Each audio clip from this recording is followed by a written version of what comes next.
जय भारत। मैं Amrish Kumar RAS academy से। सबसे पहले आप लोगों का बहुत बहुत धन्यवाद कि आप लोग हमारे चैनल को बहुत जल्दी सब्सक्राइब कर रहे हैं। मैं आप लोगों के लिए जो बहुत सारे नए नए वीडियोस ला रहा हूं और आप लोग बहुत सारे कमेंट्स कर रहे हैं। जिस तरह के कमेंट्स कर रहे हैं उस तरह से मैं बहुत सारा वीडियो ला रहा हूं। थोड़ी मैं जल्दी बोल रहा हूं, लेकिन आप लोगों को मैं कम समय में ज्यादा से ज्यादा जो है इन्फॉर्मेशन देने की कोशिश कर रहा हूँ। आज मैं भारतीय राज्य व्यवस्था का जो है सबसे महत्वपूर्ण भाग 5 को डिस्कशन करने जा रहे हैं। बहुत कम समय में सारी चीजों को मैं आपको बताने जा रहा हूँ। तो जो भाग 5 है वो है आपको संघ यानी यूनियन से रिलेटेड, जिसमें अनुच्छेद 52 से 152 तक है। अनुच्छेद 52 से 151 तक है, 52 से 151 तक है। ठीक है, इसको आप लोग ध्यान रखिएगा। 52 से 151 तक है। ठीक है, आपको सबसे पहले जो आर्टिकल 52 में बोलता है कि भारत का एक राष्ट्रपति होगा। ये तो सभी लोग जानते हैं कि भारत का एक राष्ट्रपति होगा, ये आर्टिकल 52 में। और 53 बोलता है कि राष्ट्रपति के पास जो है सारी कार्यपालिका शक्ति होगी, यानी राष्ट्रपति के नाम से ही सारा काम होगा। दूसरा महत्वपूर्ण देखते हैं कि वो राज्य का प्रमुख होगा, मतलब पूरे भारत में सभी राज्यों का वो प्रमुख है और सबसे आपको जो है सर्वोच्च व्यक्ति है। और दूसरा संवैधानिक भी पद में वो सर्वोच्चता होगी, सबसे ज्यादा संवैधानिक पद में भी वो सबसे प्रथम है। और भारत का जो है वो प्रथम नागरिक भी है, भारत का प्रथम नागरिक भी है। और इसी में जो है बताया है कि वो सर्वोच्च सेनापति है, तीनों सेनाओं का वो सेनाध्यक्ष होता है। और युद्ध और शांति भी राष्ट्रपति करता है, राष्ट्रपति के नाम से होता है। लेकिन ये सब चीजें जो है संसद द्वारा जो है कि इसको पारित कराना पड़ता है। ठीक है, तो ये राष्ट्रपति का जो है आर्टिकल 53 जो है सबसे महत्वपूर्ण है। आर्टिकल 54 क्या बोलता है कि निर्वाचक मंडल होगा, राष्ट्रपति के चुनाव के लिए एक निर्वाचक मंडल होगा, जिसमें कि संसद और विधानसभा, राज्यों के विधानसभा के सभी निर्वाचित सदस्य ही भाग लेंगे, कोई मनोनीत सदस्य भाग नहीं लेगा। इसी में क्या होगा कि 17वां संविधान 70 कॉन्स्टिट्यूशनल अमेंडमेंट जो है 70 संविधान संशोधन में दिल्ली और पुदुचेरी के भी जो निर्वाचित सदस्य उसको भी शामिल कर लिया गया।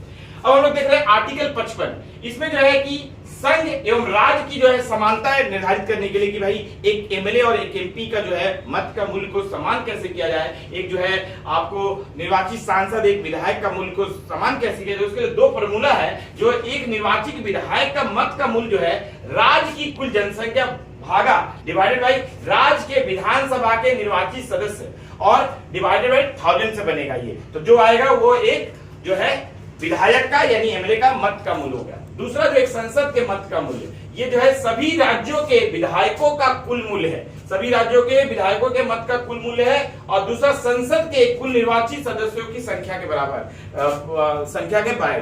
है। तो ये जो है आपको एक संसद सदस्य का मूल्य निकलेगा। इसमें भी एक बात कहा गया है 55 के 3 में कि ये अप्रत्यक्ष रूप से चुनाव होगा, गुप्त मतदान के द्वारा होगा, अनुपातिक प्रतिनिधित्व के द्वारा होगा और सबसे महत्वपूर्ण एकल संक्रमणीय मत के द्वारा होता है। एकल संक्रमणीय मत मतलब जितने राष्ट्रपति के पद के लिए उम्मीदवार होंगे वो जो सबसे कम लाएगा उसके मत जो है बाकी तीनों में यानी दोनों में डिवाइड हो जाएंगे और फिर जो उसके बाद सबसे कम आएगा वो हट जाएगा। और अंत में जो है कि 2 व्यक्तियों में एक जो है 51% से ज्यादा लाएगा, अपने आप ही 51% से ज्यादा हो जाएगा। अगर कोई पहले ही 51% से ज्यादा ले आया तो वो चुन लिया जाएगा। तो इसलिए राष्ट्रपति का जो चुनाव में जो सबसे महत्वपूर्ण बात होता है कि कोई पार्टी का सपोर्ट अगर हो और उसको 51% मिल जाएगा तो बाकी सब अपने आप ही हो जाएंगे। लेकिन 51% से कम होता है तो जिसको सबसे कम मिला है उसका बाकी सबों में विभाजन हो जाता है, फिर उस सब अंत में जो है सबसे जो अधिक लाएगा उसी को मिलेगा। तो ये एकल संक्रमणीय मत है, पद्धति है।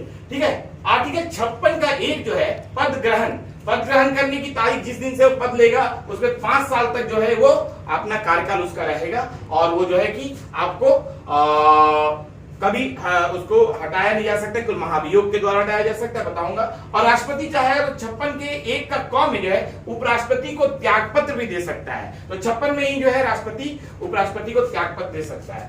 57 आर्टिकल बोलता है कि एक व्यक्ति जितनी बार चाहे राष्ट्रपति का चुनाव में भाग ले सकता है, कोई रोक नहीं है। भारत का राष्ट्रपति कितनी बार, कोई भी व्यक्ति जो है भारत के राष्ट्रपति के चुनाव में कितनी बार भी भाग ले सकता है, कोई रोक नहीं है। लेकिन अमेरिका में केवल 2 ही बार ही भाग लिया जाता है। फिर आर्टिकल 58 देख रहे हैं 58 कि राष्ट्रपति पद की अर्हता या योग्यता, कौन आदमी योग्य है। पहला तो भारत का नागरिक हो, दूसरा 35 वर्ष की आयु प्राप्त कर लिया हो और उसके बाद संसद के निर्वाचित होने की योग्यता रखता हो। ठीक है, और साथ में ही ये कोई लाभ के पद का यानी कोई जगह और जो है पद लाभ का पद लिया ना हो, वो आपको उसकी योग्यता है कि भाई वो उसकी योग्यता होनी चाहिए, वो चुनाव लड़ सकता है। आर्टिकल 59 जो है राष्ट्रपति पद के लिए शर्तें, क्या शर्त है राष्ट्रपति पद के लिए?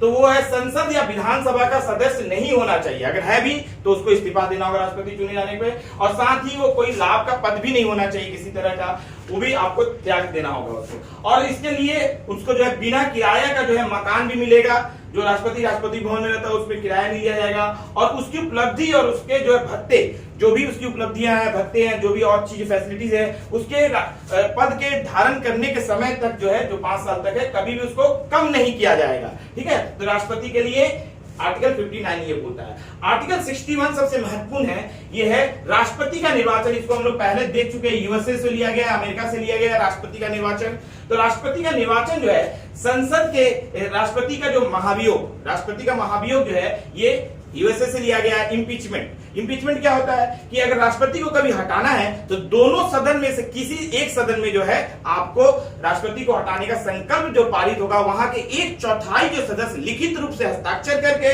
संकल्प पारित करेंगे, और इसकी 14 दिन पहले नोटिस जो राष्ट्रपति को भेज दिया जाएगा, और उस संकल्प पे पारित होने के बाद वहां से 2/3 बहुमत से उस सदन से पास होगा, फिर दूसरे सदन में जाएगा, वहां एक इन्वेस्टिगेशन एजेंसी काम करेगी, अन्वेषण कमेटी काम करेगी, जो पूरा चीजों को देखेगी, और देखने के बाद राष्ट्रपति को अपना पक्ष रखने के लिए बुलाएगी, और राष्ट्रपति चाहे तो अपना प्रतिनिधि को भेज सकता है, और फिर जब वो पूरी तरह संतुष्ट हो जाएगी कि राष्ट्रपति पे जो महाभियोग लगाया है वो सही है, तो वो सदन भी जो है 2/3 बहुमत से उस संकल्प को जिस दिन पारित करेगा उसी दिन से राष्ट्रपति पे महाभियोग लग जाएगा और राष्ट्रपति को अपना पद छोड़ना पड़ेगा।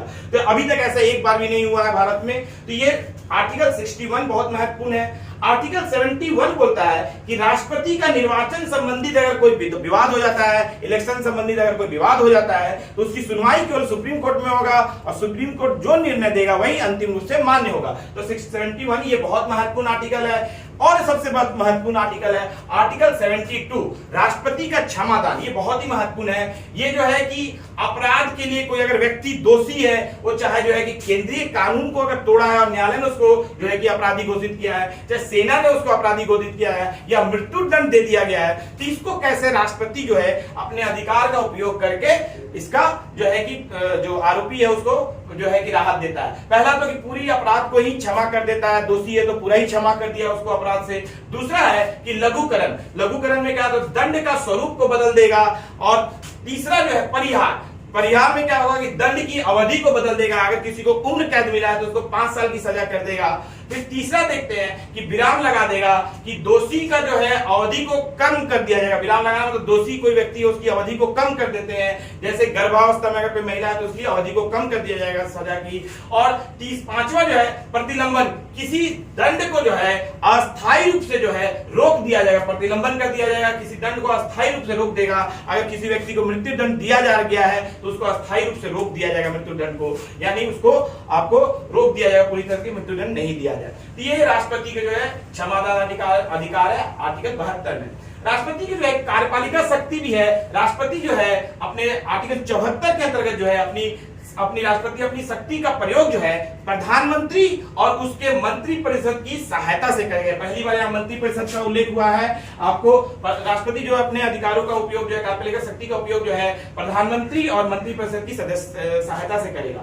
आर्टिकल 79 बोलता है कि राष्ट्रपति जो है संसद का अभिन्न अंग है। संसद बोलने से लोकसभा, राज्यसभा और राष्ट्रपति होता है, और उसे विधायी शक्तियां प्राप्त है, सारी कानून विधायी शक्तियां प्राप्त है राष्ट्रपति को। राष्ट्रपति जो है आर्टिकल 85 के अंतर्गत जो है 85 के अंतर्गत जो है राष्ट्रपति संसद के दोनों सदन की बैठक को बुलाता है, दोनों सदन की बैठक को बुला सकता है, उसका सत्रवासन करता है, सदन की बैठक को खत्म कर सकता है, और लोकसभा का विघटन भी कर सकता है राष्ट्रपति।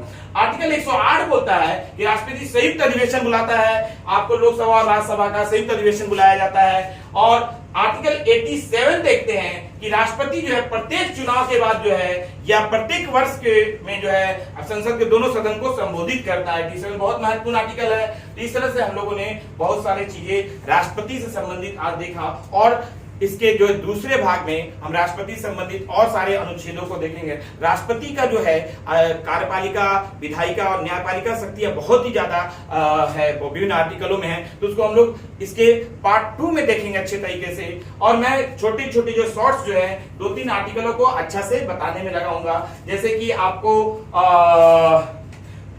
संयुक्त अधिवेशन कब कब बुलाया गया है ना, संयुक्त अधिवेशन 1961 में बुलाया गया, 1900 जो है कि 2000 आपको इसमें बुलाया गया था। तो ये आपको संयुक्त अधिवेशन कब कब बुलाया गया, 3 बार बुलाया गया है, तो इसको भी बताऊंगा कब कब बुलाया गया है। इस तरह से सारा बहुत सारा चीज जो है आपको और भी विस्तार से बताएंगे हम हर आर्टिकल को अलग अलग शॉर्ट्स में। तो आप लोग जो है इसका जो है एक बोर्ड का जो है कि स्क्रीनशॉट ले लीजिए, तो आप लोग जो है नोट्स भी बना सकते हैं अच्छे से। तो आप लोग इसको ध्यान से जो है स्क्रीनशॉट ले लीजिए, हमारे चैनल को जल्दी से सब्सक्राइब कीजिए। आपको एक एक आर्टिकल या दो आर्टिकल का मैं स्क्रीन आपको जो शॉर्ट्स वीडियो बना के भी दूंगा 1-1 मिनट का, जिससे कि आप उसको सुन के याद करें और उससे संबंधित जो महत्वपूर्ण बातें होगी मैं बोल दूंगा। तो आप लोग जो है इसका एक स्क्रीनशॉट ले लीजिए। मैं आपको जो है कैमरा आपको बोर्ड की तरफ कर दे रहा हूं। आप लोगों का बहुत बहुत धन्यवाद।